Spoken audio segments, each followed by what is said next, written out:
5 in the morning, chat. We're finna go to the beach and watch the sunrise right now. I'm fucking tired. But yeah, we on the way now.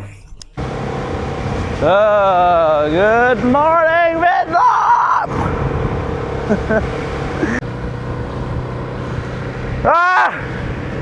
Good morning, Vietnam! Go to the beach. Tired. Thank you. The streets are lonely this morning.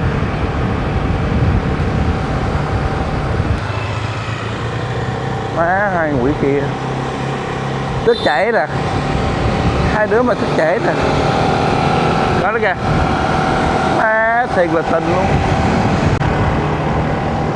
quay nè, đồ má.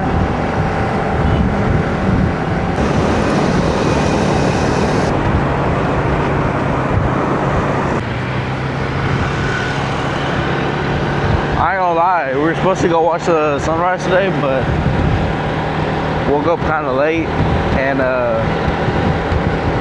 well, you know, the fucking sun's out already, so enjoy it while you can.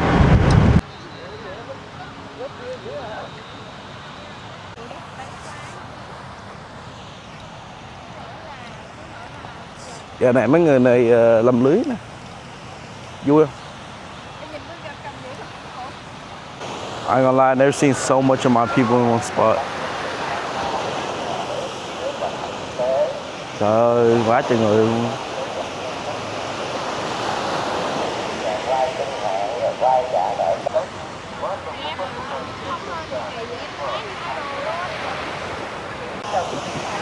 Ok luôn.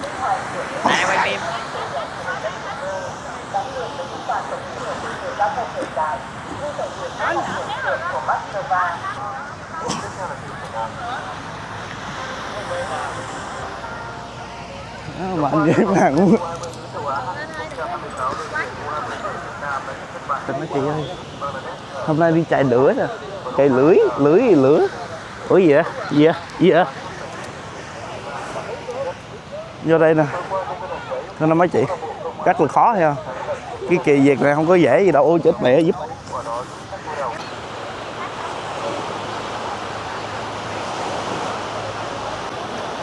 Let's see what today's catch is.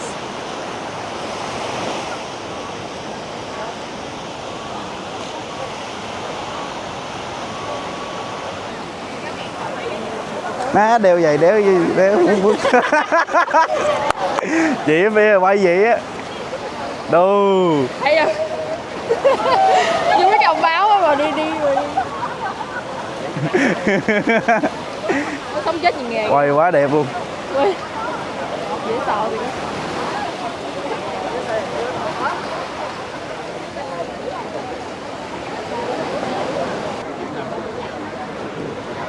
All that commotion. Well, I just go to Freeport, Texas, go catch me a redfish.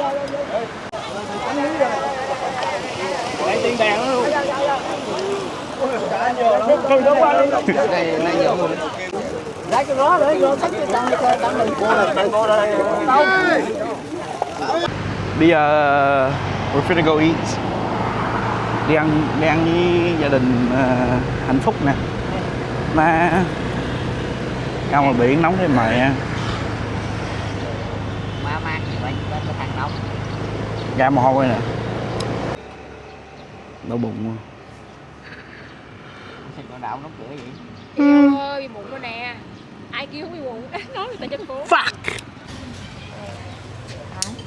A bowl of noodles a day keeps the pain away. Let's give it a taste test, guys. Sao nói chuyện bộ? Ngon nói chuyện với gái không, ngủ ngoài vậy. Ở bên Mỹ không nấu đâu được cái gì ra bữa điện ra. Ủa bò Mỹ hay bò Việt Nam vậy? Bò Mỹ. Nghe bộ lắm. Có bò nhắn tin không hiểu luôn. Ngon. Bò nhắn tin nó ngon. Má không biết nhắn con nó lại chứ nữa. Dặn mấy đứa mới đi ăn xong nè, bây giờ no hết rồi, bây giờ đi kiếm gì uống để ngoài quán nó không bán cho ngoài á, bây giờ khát nước quá rồi, bây giờ muốn uống trái dừa nè, bây giờ khát nước dữ lắm luôn rồi. Bây giờ để đi xuống cái đường này có cái chỗ nào mà bán gì uống rồi, thì bây giờ khát nước quá rồi. Beach right now. Bro, this one looks way better. And there's not a lot of people. So beautiful.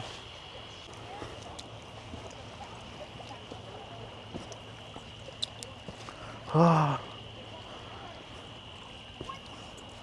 Damn.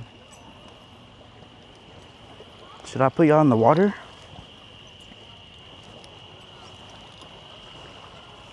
Shit looks cool as fuck. Oh, I found some glasses. I don't think they're for men though. These motherfuckers on the swings and shit. Ở đây là Phúc. Đây là hai quỷ này xích đu nè. Dẫn bộ ở đây nè. Má dặn quá trời gậy ra đây cũng được. Quá đẹp. That's why I love being on the beach.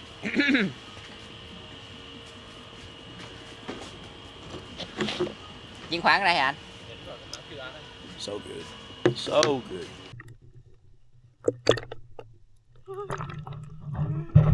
It's so cold.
My bad, Chad. I'm getting yelled at right now by, Shotty.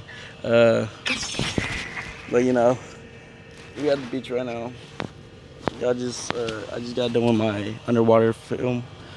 And we're finna leave right now because I'm tired and I want to go sleep, take a nap because we're finna go somewhere else later with Auntie. And, postpone this little morning trip. And it's only 8 in the morning, by the way.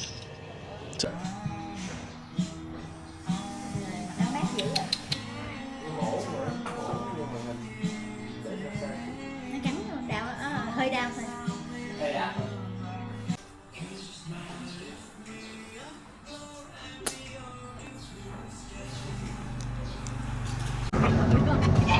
I usually don't like being in the car because I like the breeze.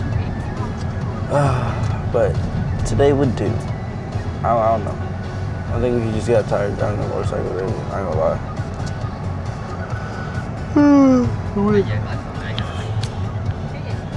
And then we're waiting on 2 more people to follow us.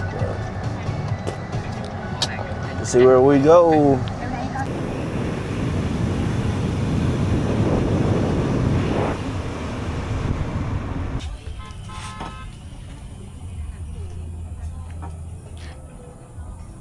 Bây giờ theo hai má đi hái lá chanh nè.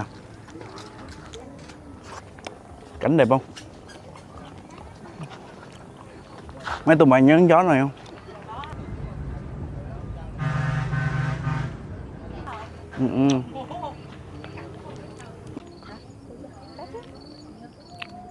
Those are called lime leaves. There's a forest back here.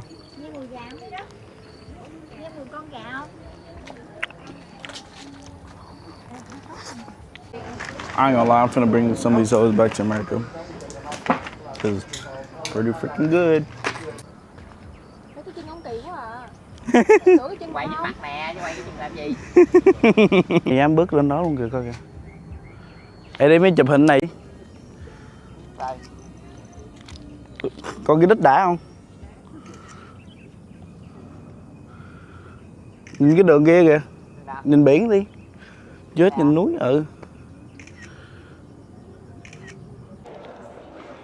So we're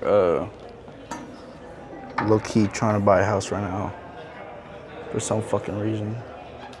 Trying to buy a beach house. Cool little area.